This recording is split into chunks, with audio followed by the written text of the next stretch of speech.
Many of us have experienced the paranormal. Maybe you hear a voice in an empty house, or see something out of the corner of your eye, or maybe you played with something you shouldn't have. We live in the sunlit world of what we believe to be reality. But in the corner of your eye, there lies a darkness that's always there, and it lies between the pit of man's fears. It is the middle ground between light and shadow, a world that is just as real, but not as brightly lit. A dark world.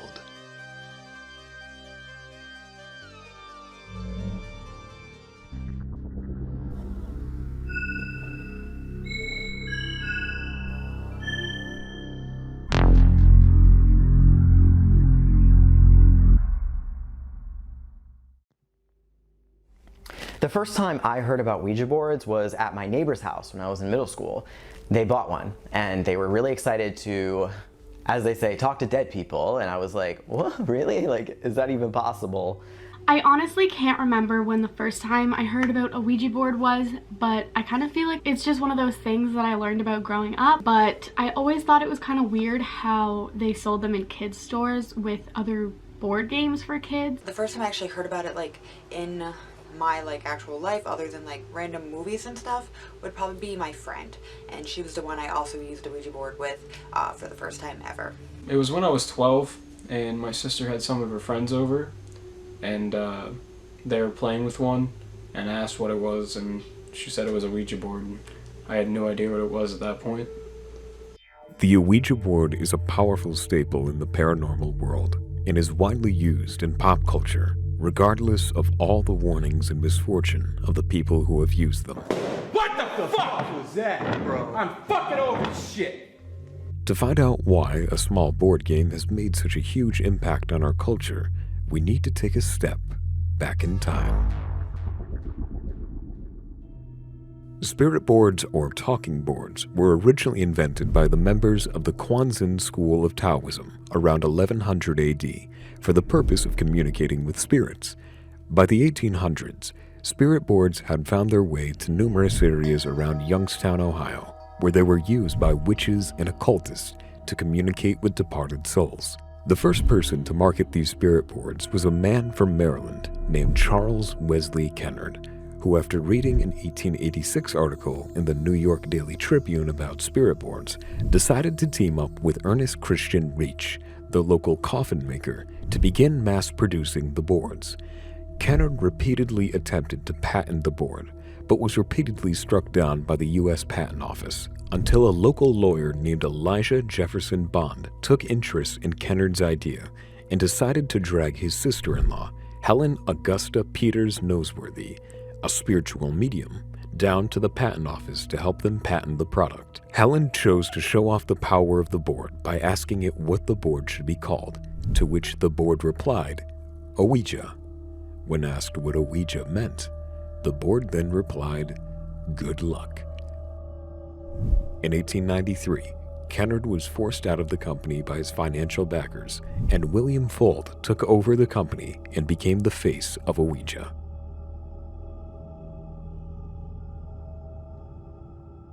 I have used a Ouija board, and I've had very mixed experiences. My sister and I used to do it a lot. Shortly after experiencing the Ouija board for the first time, I bought my own within days. Basically, this girl was living in my sister's closet, allegedly, this spirit. And we were talking to her through the Ouija board for months. And she would give us details about her life and how she passed. And it was enough for me to be able to go online and Google, people that have passed within the state of wherever she was from. And, a name came up and a whole, obituary and everything. And to this day, it bothers me.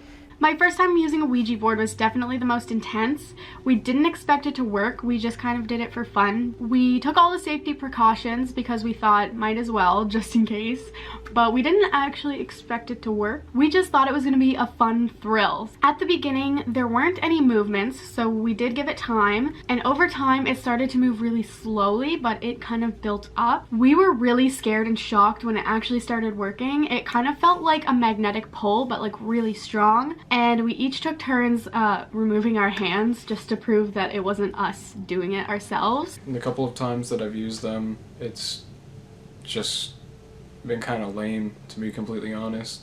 So my experience at Ouija boards was actually pretty intense.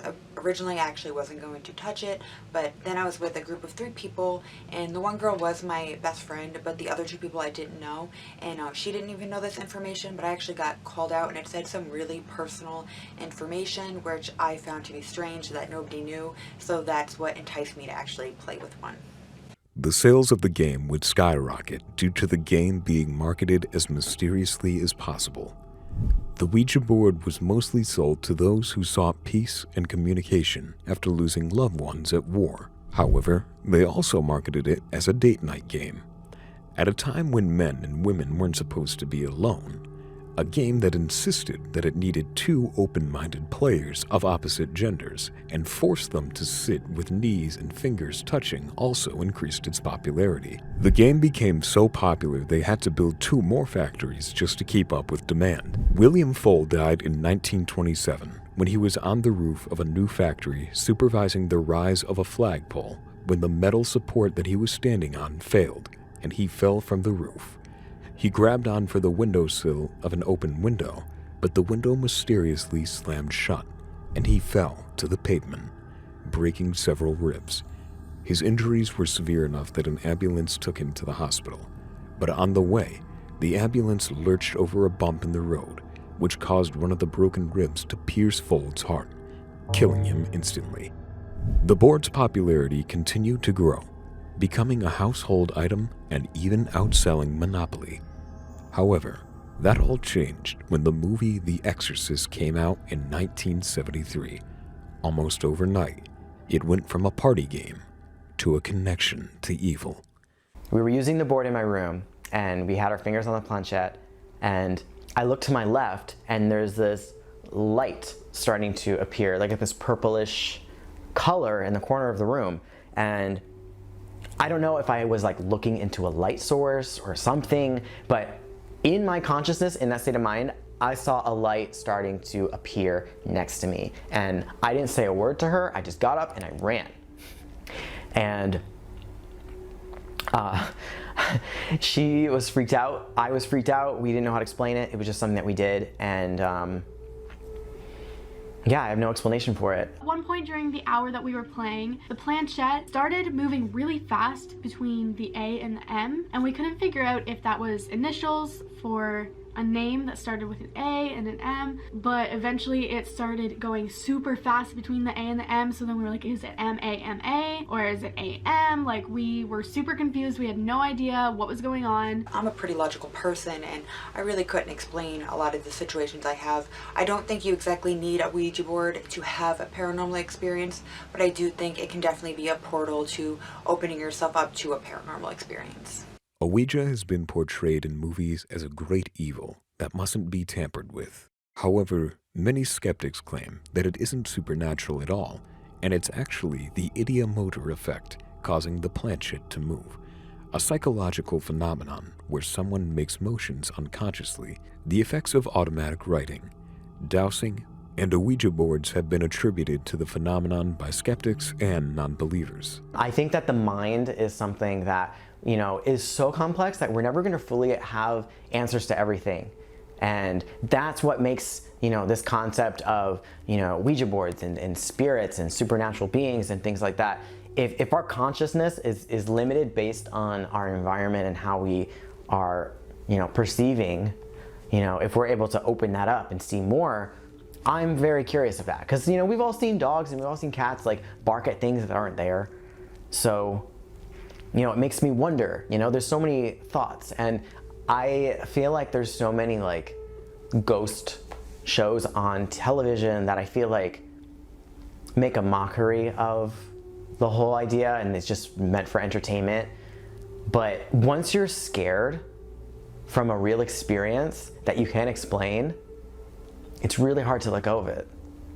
I do believe that the ideomotor effect is a very real thing, and I believe that it can be used to find out things about your subconscious that you didn't realize. But in my case and my experience with the Ouija board, I don't believe that this was what was happening. I do believe that we had contacted something or someone. People can just, think that the Ouija board is going to do something, and they all will subconsciously think that, and then their brains will just make it move without them ever thinking about it.